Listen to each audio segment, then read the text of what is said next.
Danes pa sem se v jutranjem klepetu želela dotakniti ene zelo pomembne teme in to je, ko si rečemo, raje še malo počakam, da bo pravi čas, da bo pravi trenutek, da bom imel dovolj financ in tako naprej. Skratka, rada bi se dotaknila tega, raje še malo počakam in ali je to res nekaj, kar je okej, ali nam v resnici škodi. Zdaj, verjetno že poznaš odgovora, ne? Odgovor je sicer ta, da v poslu nam to lahko velikokrat škodi. Ker ko si rečemo, raje še malo počakam za stvari, seveda, ki so pomembne, kot je recimo tudi prodaja, te v resnici stane tako časa kot denarja, kot pa tudi priložnosti, a ne? Pa tudi konkurenca med tem te že lahko povozi in če čakamo, če odlašamo, izgubljamo res veliko. Ti dam za lažjo predstavo en primer. Predstavljaj si, da imava hišo in ta hiša je ful čudovita, ampak imava eno luknjo na strehi. In zdaj, ko začne deževati, čez to luknjo pada dež, a ne? In mi gledamo to luknjo in rečemo, okej, zdaj počakamo, ne, da to zdaj dež neha padati. In potem, ko dež neha padati, kaj se zgodi? Lahko rečemo, saj zdaj pa ni tako hudo, ali pa čisto pozabimo na to luknjo, ali pa si rečemo, okej, malo še bomo počakali, pa bomo videli, kako bo. In kaj se v resnici zgodi?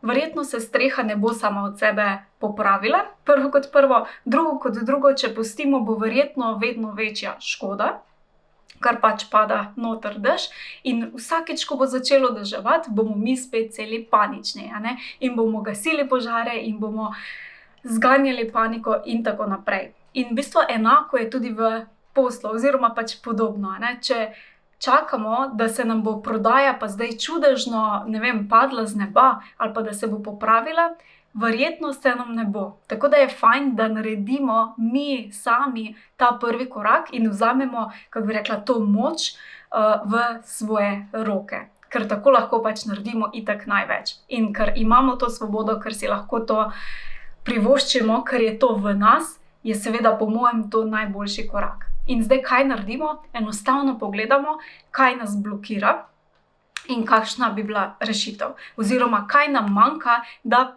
pridemo čez, da naredimo korak naprej. Ali je to v zvezi z prodajo, ali je v zvezi z tvojim brandom, ali grajenje prepoznavnosti. Karkoli je, da si probaš čim bolj iskreno odgovoriti na to vprašanje, kaj moram narediti, da torej to, kar čakam ali pa odlašam, naredim. In potem si daš na koledarček, da v roku 24 urah narediš vsaj en mini ali pa veliki korak v to smer. In lahko narediš tudi več korakov, seveda, ali pa greš v akcijo celo zdaj, takoj. In mogoče bo pa marsikdo zdaj rekel, ne, ja, Maja, to je vse okej, ampak jaz ne vem, kaj narediti, jaz ne vem sploh, kje imam problem, recimo, da prodaja ne steče. V tem primeru pa je seveda zelo fajn, da si poiščeš neko zunanjo pomoč, nekoga zunanjega, ki ti pa lahko pomaga, ki ti lahko pokaže pot do tega, da ti pokaže torej, kje je problem in potem kako to luknjo ali pa ta manko tudi zaceliti. Ker včasih je pač dejstvo, vsi verjetno ki smo v biznisu, smo že to kdaj pa kdaj doživeli, da si včasih enostavno pregloboko v svojem biznisu, da si preblizu in da ne vidiš druge poti ali pa druge perspektive. Tako da te povabim, da torej si odgovoriš na vprašanje, kaj potrebuješ, kaj te bo pripeljalo naprej in greš v akcijo. In več ne odlašaš, ker to samo, ne, raje še počakam ali pa zdaj ni pravi čas. Verjetno vsi vemo, da so samo izgovori, ki nam delajo več škode kot koristi.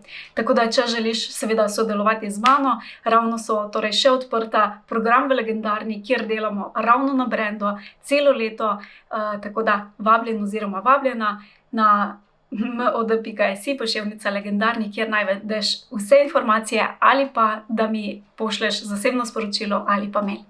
Tako da uspešno in pa brez teh nepotrebnih izgovorov, ki te v bistvu držijo samo še na mestu. Uživaj in se vidimo kmalu. Čau, čau.